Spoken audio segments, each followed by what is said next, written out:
ओम नमः शिवाय। हर घर ज्योतिष चैनल में आप सबका स्वागत है। सैटर्न अब मीन राशि में प्रवेश कर रहा है, यानी 6 ग्रह मीन राशि में आ रहे हैं। तो देश, दुनिया और हमारे जीवन पे उसका क्या प्रभाव पड़ेगा। अगर आपके ऊपर शनि और राहु मतलब दोनों एक साथ मीन राशि में आ रहे हैं, शनि भी और राहु भी, तो मीन राशि और मीन लग्न पर और हमारी जो दुनिया देश पर है इस पर क्या प्रभाव पड़ेगा। जब भी ग्रह अपना प्रभाव देते हैं तो समय के कारण प्लैनेट पर डिपेंड रहते हैं। सबसे पहले पूरी जानकारी जानते हैं, लेकिन मेरे चैनल को लाइक, सब्सक्राइब और शेयर अवश्य करें। मीन राशि में चंद्रमा, शनि, सूर्य, राहु, बुध और शुक्र युति करने जा रहे हैं। ये 6 ग्रही योग बनाता है। वैदिक ज्योतिष में ये बताते हैं कि जब 6 ग्रह साथ आ जाएं तो यह ग्रह जब 6 ग्रह एक साथ आ जाते हैं तो इसका क्या प्रभाव पड़ता है, यानी 6 ग्रही बना लेते हैं योग, तो उस योग का क्या प्रभाव पड़ता है। उसका प्रभाव हमारे देश पर भी पड़ेगा और हमारी अपनी जो लग्न है, राशि है, उस पर भी प्रभाव पड़ेगा। अब चंद्रमा तो 2 दिन साथ रहेंगे, 2 दिन बाद चंद्रमा चेंज हो जाएंगे, यानी 29 को शनि आ रहे हैं मीन लग्न में और चंद्रमा 1 तारीख को वापस जा रहे हैं। तो आगे जो योग चलेगा वो 5 ग्रहों का ज़्यादा दिन तक योग चलेगा। इस बार एक रोचक तथ्य है कि पिछली बार धनु राशि में ऐसा योग बना था, तब देवगुरु की राशि थी धनु भी, और इस बार मीन राशि में ये युति बन रही है, ये भी देवगुरु की राशि है। पिछली बार जब कोविड आया था तो केतु का प्रभाव ज़्यादा था, इस बार शनि का प्रभाव ज़्यादा है। इस कारण थोड़ा सा बदलाव होगा। देश दुनिया में 3 महीने ज़्यादा परेशानी के कारण बनेंगे। 2 तरीके से ये कारण बनेंगे। एक तो आम जनता के ऊपर प्रभाव ज़्यादा पड़ेगा, दूसरा राजा के ऊपर। पहाड़ी इलाकों में ये अपना प्रभाव ज़्यादा देगा। जब 5 ग्रहों की युति होगी तो मीन राशि में ये योग है, ये देवगुरु की राशि है। शनि जब मीन राशि में प्रवेश करेंगे तो शनि पर गुरु की जो दृष्टि है वो होगी। आर्थिक स्थिति में परेशानी होगी, इकोनॉमिकल क्राइसिस होंगी, रिसेशन भी हो सकता है। यहाँ पर जो डिजिटल करेंसी है उसमें प्रॉब्लम होगी, कोई नई करेंसी भी आ सकती है। कुछ कंट्री में चीज़ों को बिगड़ेगी, कुछ कंट्री चीज़ों को बैलेंस करेंगी।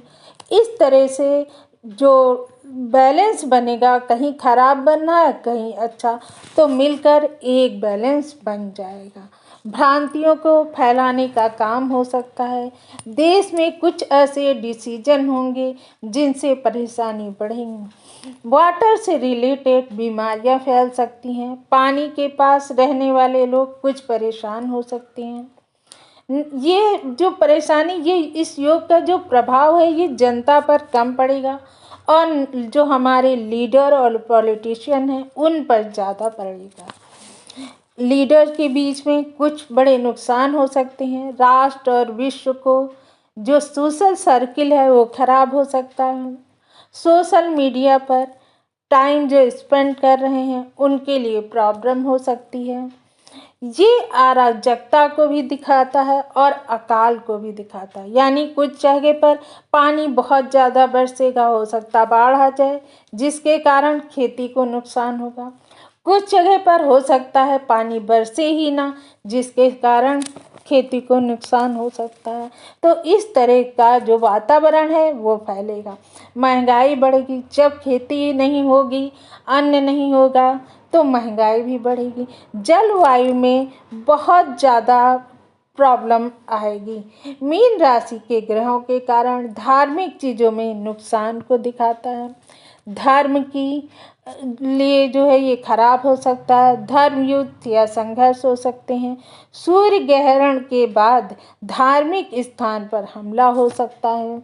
जलवायु के ऊपर, नेचर के ऊपर प्रभाव पड़ेगा। हिमपात, भूकंप इस सब तरह से हो सकता है। ज्वालामुखी आ सकता है जो कि आग बहने वाली होगी। सोना और चांदी में पहले तो बहुत ज़्यादा जंप होगी, उसके बाद फिर एकदम से डाउनफॉल होगा। स्पाइसेस में जब शनि जाते हैं तो कर्म करवाते हैं। जहाँ पर स्पाइसेस आपका होगा, आप अपने हॉरोस्कोप में देखिए, जहाँ पर 12 अंक लिखा है उसके हिसाब से हम आपको बताएंगे।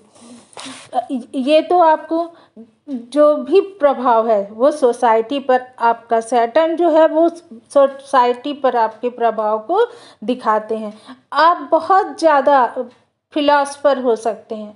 आपका और स्काई के बीच का, यानी आकाश के बीच का कनेक्शन टूट सकता है, जहाँ पर यानी मीन लगने वाले आप बीमार भी हो सकते हैं। अगर आपका सैटर्न सेकंड हाउस, यानी सेकंड हाउस में आपका 12 नंबर लिखा है, तो आप क्या कर सकते हैं। यहाँ पर आपका परिवार आपकी वैल्यू को पहचानेगा और आप परिवार की वैल्यू को पहचानेंगे। आप घर छोड़ कर के बाहर जा सकते हैं, फिर उनकी वैल्यू आपको पता चलेगी। खाने की वैल्यू को आप पहचानेंगे। सैटर्न अगर थर्ड हाउस में अगर 12 नंबर लिखा है तो आप पड़ोसी की स्किल को जानेंगे। आपको नया प्रोजेक्ट मिलेगा, आपकी पोस्टिंग नई जगह पर हो सकती है। ये आपके धैर्य को भी दिखाता है। आपकी जो स्किल हो सकती है वो कुछ डिफरेंट टाइप की हो, या आप स्किलफुल नॉलेज वाले हो सकते हैं। अगर सैटर्न फोर्थ हाउस में है तो आप इमोशनली बनेंगे। आप अनकंफर्टेबल जोन में जा सकते हैं। आप जन्म स्थान से दूर जा सकते हैं और आपको हो सकता है छोटी छोटी चीज़ों के लिए परेशानी हो। आपकी मदर को भी कुछ ना कुछ प्रॉब्लम हो सकती हैं। फिफ्थ हाउस में जाएगा, ये आपके बच्चों का घर है, आपके बच्चों में प्रॉब्लम आ सकती हैं। आपका लव जो अफेयर्स होंगे वो टूट सकते हैं। ये आपको बताएगा आपने 15 साल कितना ज़्यादा कंफर्टेबल जोन में रहे हैं। अगर आपने मेहनत करी है तो जब आप फिफ्थ हाउस में आएंगे तो आपको संघर्ष के बाद सफलता मिलेगी। आपकी एजुकेशन का यहाँ पर टाइम होगा। आप एजुकेशन के लिए अच्छी नॉलेज लेंगे शनि के कारण। आप ओवर थिंकर हो जाएंगे। आप एनर्जी की बहुत ज़्यादा प्लानिंग करेंगे कि एनर्जी कैसे ली जा सकती है। सिक्स हाउस में आएंगे तो आपके जितने भी कंपटीशन वाले हैं यानी शत्रु हैं वो सब खत्म हो जाएंगे। कैसे खत्म होंगे, अपने आप तो जल के भस्म नहीं होंगे। आप मेहनत करेंगे, आपकी मेहनत से शत्रुता खत्म होगी।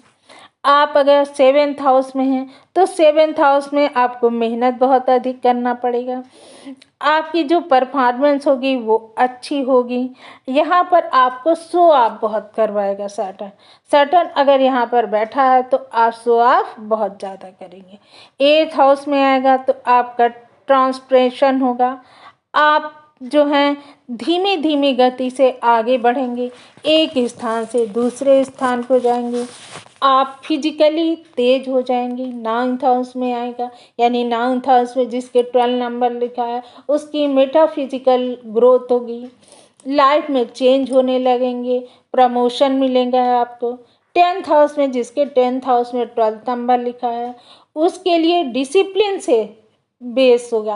अगर आपका डिसिप्लिन अच्छा है, आप डिसिप्लिन से काम कर रहे हैं तो ये सैटर्न आपको ग्रोथ देगा। आपको समाज में ग्रोथ देगा, आपको पद में ग्रोथ देगा। आप अच्छे पद पर जा सकते हैं, लेकिन ये डिपेंड है सिर्फ आपके डिसिप्लिन पे। 11th हाउस में आएंगे तो आपको रियलिटी दिखाएंगे। आपके अपने पास के लोग किस तरह से आपसे रियलिटी से जुड़े हुए हैं, किस तरह से आपको धन मिलेगा, आपकी इनकम वो भी ये बढ़ाएंगे। 12th हाउस में तो आप खुद को रियलाइज करेंगे कि मैं इतने दिन से क्या कर रहा था, मैंने क्यों गलत करा। आप जो है अपनी गलतियों को फिनिश करेंगे, अपने आप अपनी पहचान को जगाएंगे। इस तरह से ये सैटर्न